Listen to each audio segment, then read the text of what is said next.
I think that Final Fantasy VII Rebirth has one of the greatest action combat systems in any video game ever. It might be my favorite ever. I'm not exactly sure quite yet. I'm hoping that FF7R Part 3 can really live up to the greatness of Rebirth. And considering this development team took one of my favorite combat systems ever in Remake and then massively upgraded it, I really don't think I have that much to worry about. So let's use this video to talk about sort of the gameplay possibilities of FF7 Remake Part 3.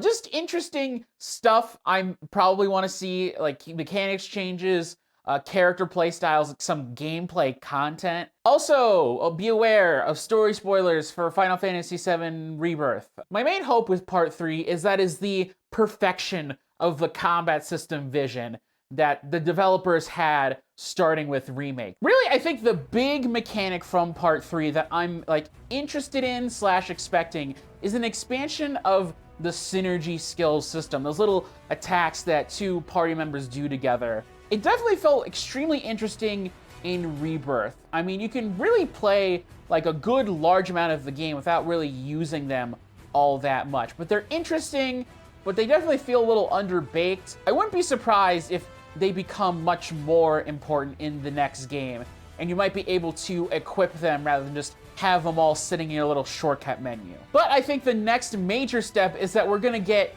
out of party synergy skills, sort of more like a Marvel vs. Capcom assist move, where a character from outside the party comes in, does a specific attack, and then jumps back out. Assist feels like a very natural evolution of the team-up mechanics that we already have. Synergy ability, synergy skills, the backline command, especially considering how massive the party is going to get in Part 3, that I assume at some point you're going to have access to like the full 8-member party team of all of the characters. So having 5 of them just sit on the sidelines and do the same miming attack of like, yeah, I'm doing a projectile thing that's doing no damage so it looks like I'm helping out. It would be less weird if they actually would just come in and help out every little bit. Now, I don't think that assist using ATB is actually that good of an idea. I think that might mess up the combat flow a little bit too much. Instead, I feel like assists actually feel more natural to pull from like your little synergy bar resources. It's pretty independent of your actual ATB, so you can kind of activate them whenever you want. And it also provides sort of this nice trade-off if you want an individual character to hop in and assist, or to do your synergy abilities and then do that and then get like a buff. Assists would also be an incredibly ingenious way to get non-playable characters involved in combat. Because it can be kind of frustrating sometimes that if you have a character like, say, Sonon, where it's like, this character's weird and he's way different than everybody else. Why is this the case? That it's not consistent across the game. Well, if you have this assist system where a character can pop in and pop out, they don't need to be any more than that. So presumably, if Zack is going to have any playable combat sections in the next game, right? And he teams up with another character, but, oh, we don't want to make an entire moveset for that character. Well, you can just have them be an assist. Really, my only major concern with assists is like how exactly it would work when the team splits up. It would work fine when you're all together out in the open world, and even in VR, you could just have characters pop in and out without them immediately being around you. But if these moves are like so integral to combat that you need all of them available, like what happens if you split up, right? Like, what if Sid goes on one team and then this other character goes on another team? You can't just instantly spawn in Sid, so that would reduce your amount of combat options. Now, I see some people online really wanting like 3-person synergy abilities because Cloud, Tifa, and Barret did that one really cool move against Genova in the final boss gauntlet. They're like, oh, I want that as a mechanic in the next game. I just really have no desire for it. I don't really know what role 3-person synergies would even do in a combat system. I mean, first of all, they can't really fill like that same role that the 2-person synergies do, obviously, but you'd have to make like bespoke combinations for each set of 3 characters, because there's no way you're gonna make like generic ones with every single kind of character with how much personality this game's put in.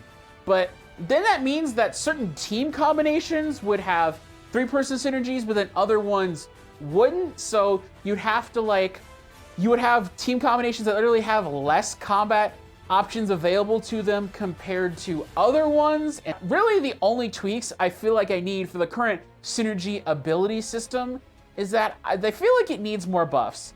That having 4 buffs is good and it does have a decent amount, but really only 3 of them are particularly good or usable. And like just the amount of overlap between all the different combinations of characters and stuff, it just kind of gets tiring after a while. If there was like 6 different kinds of buffs, then I think that would be interesting, because then you're starting to get into a number where that would create some very interesting combinations that you could have access to maybe all of the buffs at once, but it's maybe not necessarily a good team. But then you have like a really good team, but then they might only have access to like a handful of the buffs. So that might be an interesting balancing mechanism on its own. All right, now I want to talk about some of the gameplay of the individual characters in the game. Now, obviously going into this game, we have 2 characters that have not been playable before, Sid and Vincent. Now, I have some pretty high expectations for Sid because it feels like there's been like 2 games of build-up for him. Like Sonon used the staff, so they were even working on his mechanics even as far as back then. And then we have the jump materia in Rebirth. So what I'm really hoping for with Sid is a character that is the best character in aerial combat. That's really what he specializes in, given that he's a dragoon with a lance and all of that. Maybe even go so far as to make Sid maybe like slightly better in the air than he is on the ground, which would be an inverse of like most of the characters who can get into the air. I actually think for Sid's unique ability, they should do something really, really funny. And they should give him the manual jump button that I have been asking for all the way back since Remake. Okay, I'm like half kidding, but like an actual manual jump button would really change a lot of the aerial gameplay. You can get into the air whenever you want. You don't have to rely on other characters or certain moves. You can tie it into his basic combo that if you're like holding the attack button and jump, that might be able to spit out different moves or something. Maybe have like a meter attached to the jump button. Maybe you can only jump if you do a certain amount of attacks on the ground, then you can jump up, and then you get like a more aggressive like aerial combat style that's like faster and more aggressive than what he could do on the ground or something. Also in general, I'm hoping for an expanded aerial combat like prowess for all the existing characters that can do it. I mean, it's fine as is, but the problem I run into is that for 3 out of the 5 characters, it feels like you can like pretty easily avoid aerial combat. So I would like for the game to just like incentivize maybe some more basic aerial combat, maybe get some more abilities that you can use in the air. Maybe now for Vincent's playstyle, I do have some ideas, but really I trust the developers way more with Vincent, that I feel like they definitely have a vision of that character in their head that's probably going to be way more interesting than anything that I could come up with. I guess you have to have him use a firearm, right? But he can't obviously just be a clone of Barrett. So it'd have to be like probably a mix of melee and ranged. I presume maybe his unique ability is related to the ability to use his gun. Like maybe you do mostly melee attacks and then you charge a meter and you can get off a shot or something. Really the only way I feel like they could screw up Vincent is like doing like Final Fantasy 15 Prompto, where they just lean way too much into like the 3rd-person shooter aspect of the character, and like it just really distracts from a lot of the other mechanics. They actually have to like manually aim and like focus the gun and stuff. Now the big galleon beast in the room when it comes to Vincent is his monster transformations. Like, do you make them like a core part of his move kit? Do you really only tie it to his limit breaks? I really think you only should tie it to his limit breaks. I couldn't imagine like having all of these monster transformations and having to balance all of that around all of the other playable characters. Now, at least for me personally, I would not mind if the transformations were just the limit breaks, kind of similar to like all the other current ones, where it's just like a big damaging move and stuff that looks really flashy and cool. But I know so many fans really, really want to be able to play as these transformations and interact a little bit. I know the way that these games are and how they love just giving the fans everything they could have ever possibly dreamed of. So giving Vincent like an interactable limit break would definitely like distinguish him from all the other characters in at least this particular area. I'm really, really hoping that we get the opportunity to both play as Zack and Sephiroth again. Even if they're just like shunted off in their own little corners like they currently are in Rebirth. I would just be so happy to see their gameplay design evolved and iterated on. Now, I really want Sephiroth back in Part 3, but unfortunately, I really don't think there's a reason for him to be playable. I don't know where exactly you would fit him in to be playable, to include him into the game, so unfortunately, I don't think he's coming back. Now, for Zack Fair, I am 100% confident that he is going to be playable in Part 3. He's definitely going to get some gameplay segments, hopefully much more than he got in Rebirth. Now, I've seen some people suggest the idea that Zack should be in the main timeline and come back and replace Cloud while he's off doing his own recovery or whatever to fill the role that Cloud played.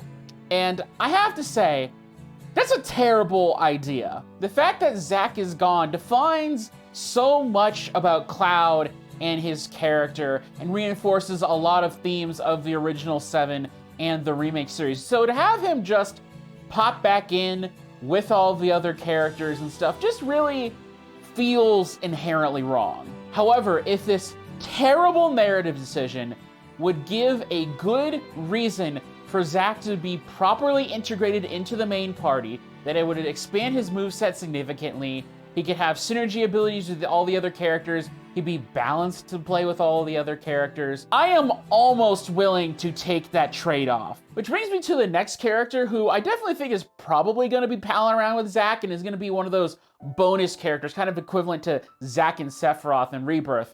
Aerith. Having Aerith team up with Zack in this like alternate world side story not only seems to me very logical, but also extremely fan servicey, but in like a natural way.